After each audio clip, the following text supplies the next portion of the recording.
గోదావరి జిల్లాలో రోజుల వ్యవధిలోనే వేలాది కోళ్ల మృతి. అధికారులు ఏం చెబుతున్నారంటే ఆంధ్రప్రదేశ్లోని గోదావరి జిల్లాలో లక్షలాది కోళ్లు మృత్యువాత పడుతున్నాయి. తూర్పు గోదావరి జిల్లా పెరవలి మండలం కానూరు అగ్రహారంలోని రామకృష్ణ పౌల్ట్రీలో గత 10 రోజులుగా కోళ్లు ఒక్కొక్కటిగా చనిపోయాయి. పశ్చిమ గోదావరి జిల్లా తణుకు మండలం వెల్పూరులోని కృష్ణానందం పౌల్ట్రీలోను కోళ్లు హఠాత్తుగా చనిపోయాయి. దీంతో పశు సంవర్ధక శాఖ అధికారులు 83 శాంపిల్స్ ను సేకరించి ఈ నెల 6వ తేదీన మధ్యప్రదేశ్లోని భోపాల్లోని national high security disease diagnosis ల్యాబొరేటరీకి పంపించారు. చనిపోయిన 3 కోళ్లలో రెండింటికి బర్డ్ ఫ్లూ నిర్ధారణ అయిందని పశు సంవర్ధక శాఖ deputy director doctor L K. Sudhakar H5N1 అనే వైరస్ కారణం. ఇది అంటువ్యాధి. దీనికి అత్యధికంగా వ్యాప్తి చెందే స్వభావం ఉంటుంది. ఈ H5N1 జాతి వైరస్ ప్రాణాంతకమైనది. ఇది రోజుల వ్యవధిలోనే మొత్తం పెంపుడు పక్షులు, కోళ్ల మందలకు సోకుతుంది. పక్షుల రెక్కలు, లాలాజలం, కలుషితమైన ఆహారం, నీటి ద్వారా ఇది వ్యాపిస్తుంది. కిలోమీటరు వరకు రెడ్ జోన్. బర్డ్ ఫ్లూ కారణంగా కానూరు అగ్రహారంలోని రామకృష్ణ పౌల్ట్రీ నుంచి కిలోమీటరు వరకు, వెల్పూరులోని కృష్ణానందం పౌల్ట్రీ నుంచి కిలోమీటరు వరకు రెడ్ జోన్ గా ఆయా జిల్లాల అధికారులు ప్రకటించారు. ఆ కిలోమీటర్ పరిధిలోనే అన్ని పౌల్ట్రీల్లోని కోళ్లను పూడ్చిపెట్టాలని నిర్ణయించారు. ఇప్పటికే పశ్చిమ గోదావరి జిల్లాలోని రెడ్ జోన్ పరిధిలో 55,000 కోళ్లను పూడ్చిపెట్టినట్లు జిల్లా పశుసంవర్ధక శాఖ అధికారి డాక్టర్ మురళీకృష్ణ బీబీసీకి తెలిపారు. ఆ పౌల్ట్రీ ప్రదేశంలోనే 6 అడుగుల లోతు గొయ్యి తవ్వి లేదా 2 మీటర్ల వెడల్పు లోతుతో గొయ్యి తవ్వి పూడ్చిపెడుతున్నామని తెలిపారు. ఇక రెడ్ జోన్ పరిధిలో అంటే కిలోమీటర్ పరిధిలోనే పౌల్ట్రీలన్నీ 3 నెలల పాటు మూసివేస్తారు. అలాగే ఆ జోన్ పరిధిలోనే చికెన్ షాపులన్నీ మూసివేశారు. చికెన్, కోడిగుడ్ల అమ్మకాన్ని నిలిపివేశారు. అలానే ఆయా ప్రాంతాల నుంచి కోడిగుడ్ల ఎగుమతిని కూడా నిషేధించారు. రెడ్ జోన్ పరిధిలో ఉన్న ప్రాంతాల ప్రజల రక్త నమూనాలను సేకరించాలని నిర్ణయించారు. ఎవరిలోనైనా వైరస్ లక్షణాలు కనిపిస్తే వారి కోసం యాంటీవైరస్ మందులను సిద్ధం చేశారు. ఈ జోన్ పరిధిలోనే ఫారంలను మొత్తం శానిటైజ్ చేసి ఈలోగా మళ్లీ అక్కడి పరిస్థితులను క్షుణ్ణంగా పరిశీలించిన తర్వాతే కోళ్ల ఫారాల కార్యకలాపాల మొదలుపై నిర్ణయం తీసుకుంటామని డాక్టర్ మురళీకృష్ణ తెలిపారు.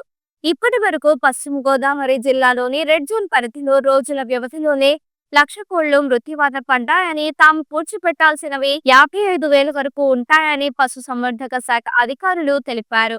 తూర్పు గోదావరి జిల్లాలోని రెడ్ జోన్ పరిధిలో 80,000 కోళ్లు మృత్యువాత పడినట్లు ఆ జిల్లా పశు సంవర్ధక శాఖ అధికారి డాక్టర్ ఫణీంద్ర 10 కిలోమీటర్ల వరకు సర్వేలెన్స్ జోన్, 2 జిల్లాల్లోని ఆయా పౌల్ట్రీల నుంచి 10 కిలోమీటర్ల వరకు సర్వేలెన్స్ జోన్ గా ప్రకటించారు. ఈ 10 కిలోమీటర్ల పరిధిలోని కోళ్ల ఫారాలు, చికెన్ షాపులను 3 వారాల పాటు మూసివేస్తారు. ఆయా కోళ్ల ఫారంలను 3 వారాల పాటు పర్యవేక్షణలో ఉంచుతారు. అత్తిని, కొమరవరం, కావలిపురం, ఎర్రచెరువు, గోటేరు, మందపాక, ఇరగవరం, తేతలి, రేలంగి, గుమ్మంపాడు, పాలి, ఒరిగేడు, మల్లిపాడు, తణుకు, మల్లిపాడు, అర్జునుడిపాలెం ప్రాంతాలను సర్వేలెన్స్ జోన్ గా ప్రకటించారు. స్వాబ్ కలెక్షన్ తీసుకుంటున్నామంటున్న కలెక్టర్. తూర్పు గోదావరి జిల్లాలో పరిస్థితి అదుపులోనే ఉందని కలెక్టర్ ప్రశాంతి బీబీసీతో చెప్పారు.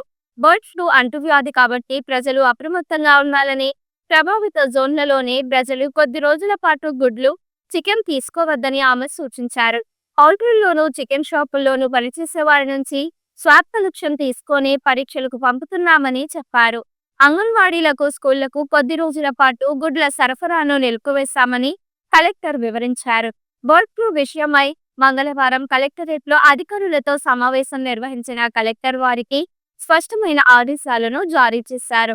రెడ్ జోన్ పరిధిలోకి తెచ్చిన ప్రాంతాలలో 144, 133 సెక్షన్లను పక్వగా అమలయ్యేలా చూడాలని కోరారు. కోడికి ₹90 పరిహారం.